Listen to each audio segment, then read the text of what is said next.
Hello and welcome. I'm Raindell, and today we'll be comparing the Typhon Esper and Vision card, two options that are already available in the game, and seeing what you really get compared to them. So, without further ado, let's begin with the Vision card, looking at the base stats. And what I'll be comparing the Vision card to are Trousseau and Blossoms in the Dark. And the reason for that is because those are high magic attack cards that increase magic offense, and that's really what Typhon brings as a Vision card as well. So we want to compare it to similar Vision cards. Now, the first thing I want to mention is Typhon is a cost 80 card, and before its release, my thought on cost 80 cards was that only cards with a Vision ability associated with them would have cost 80. This one disproves my theory because it does not have Vision ability but still has a very high cost of 80. So if you're intending to bring this into class match, keep it in mind, it is a disadvantage of the card. On other game modes though, cost does not really matter so far.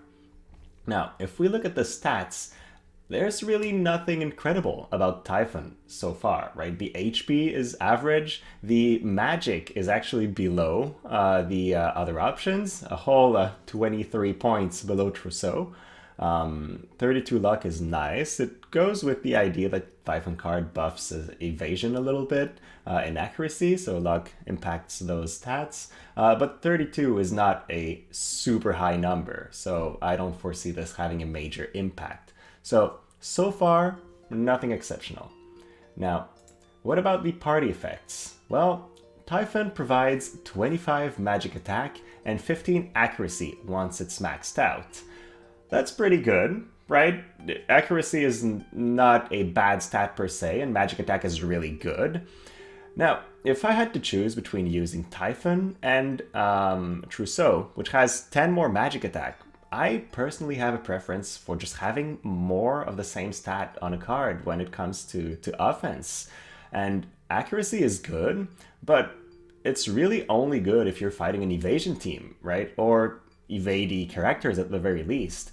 And in many scenarios, you won't benefit from the accuracy at all, while offense is good in almost every scenario. And in the state of the game right now, there are a lot of characters that have access to 100% accuracy attacks, so if you wish to counter evasion, you don't really need 15 accuracy from a card, because there are so many options out there that a lot of players already have.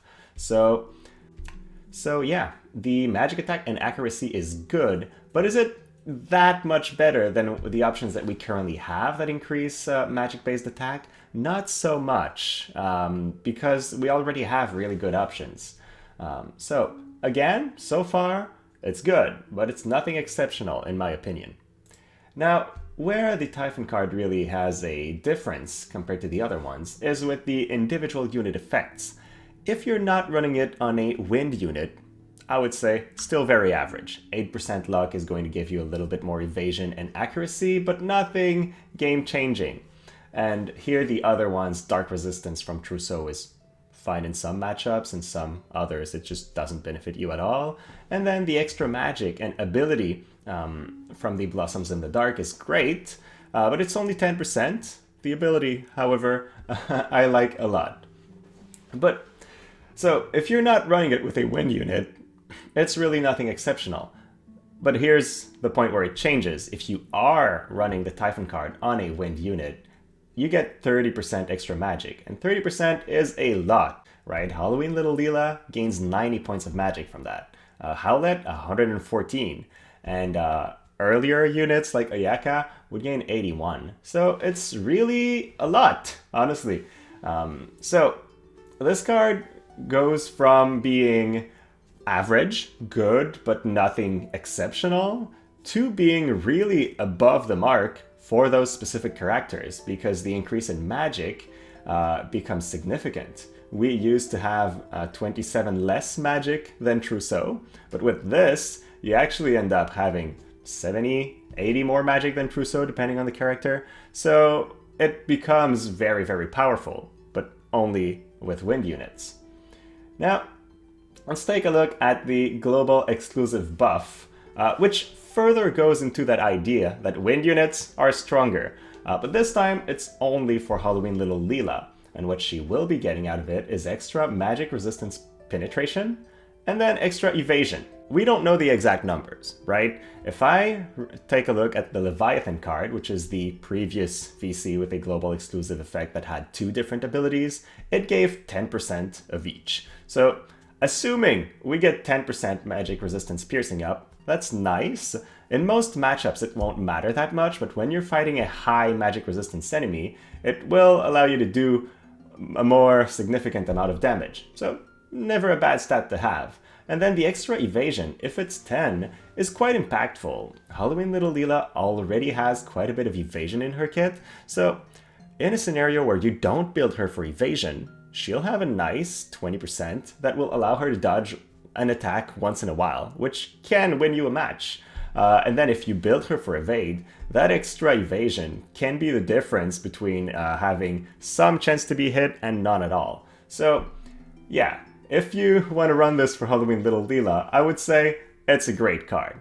So here's my verdict for the card so far, is it's not great unless you want to run it on Halloween Little Leela or maybe on Howlet, right? They're the only characters that gain a much higher benefit compared to the other available cards. So that's really my feeling so far. Now, let's take a look at the Esper, right? Typhon as an Esper is very similar to other magical Espers currently available. We can see that he has a lot of HP, a lot of magic, and quite a bit of luck. And then I really like his Esper ability, right? His evocation, because it's a line that's guaranteed to hit and has 67% chance to stun, which means if you're targeting a target with a high faith, you're guaranteed a stun. I can see this seeing some play in some cheeky manual PvP or in some maps where you really need to land a critical stun at the right moment. So it's actually a pretty interesting ability in my opinion. Now, what are the stats of Typhon compared to other available options? Well, his magic is a little bit higher than Diabolos and Shiva, and he has a bit more luck. But really, a bit, right? 10 more magic than Shiva is not going to be that big of a difference in the overall output of your characters. So, again, so far, nothing exceptional out of Typhon. You don't need it for the stat difference. What about the boards? And obviously, I can't talk about the entire board. That would take too long. So let's talk about what I think matters most out of those Esper's boards. First off, magic. Typhon has as much magic percentage increase as Diabolos, which is a lot more than Shiva and Ramu, for example, 20%. So, pretty good. Now, in terms of offense nodes, well, Typhon has wind attack 25, and 25 is a lot more than 15 or 10. So if you're, again, running him on wind magical units, you gain more benefit from Typhon than you would from the other options. A difference of 10 is really pretty strong when you think about the way damage is done. In terms of defense, however, Typhon has less defensive nodes than the other options. He only has magic resistance 7, whereas we have resistances of 15 for Diabolos and Shiva on different types, slashing and piercing. Another thing that Typhon has that's different from the others is 15 accuracy. So it goes with his vision card. So if you're running his VC and himself, you go all the way up to 30 accuracy, which ends up being quite a bit. So that's an advantage of Typhon over the other options. Alright, so here's my verdict. For me, it's an easy skip. I would like to save for the upcoming anniversary and the upcoming units, so I don't intend on spending on a card that's only really good for one unit that I own. I don't own Howlet, so I would run this on Halloween Little Leela, but that's it. And I don't plan on investing on a VC for only one unit. Now, there are two scenarios where I would recommend this card. And the first one is if you want to run mages and don't own any current magic offense cards, right? You don't have Trousseau, you don't have Blossoms in the Dark, you don't have the Ramu card, and you want something to increase your magical offense. Well, this card is pretty dang good. It's not a bad card in any way, it's just not that much more impressive than the current existing options.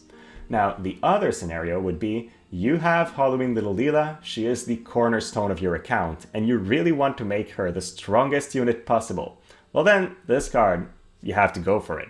It's really the best card for her, and for those wind units, especially mace-wielding wind units, it is much better than all the other options. There's no doubt about that. So if you fit one of those two scenarios, then I would recommend going for it. But if you just want the brand new card to boost your magical capabilities a little bit, I don't think it's worth the investment.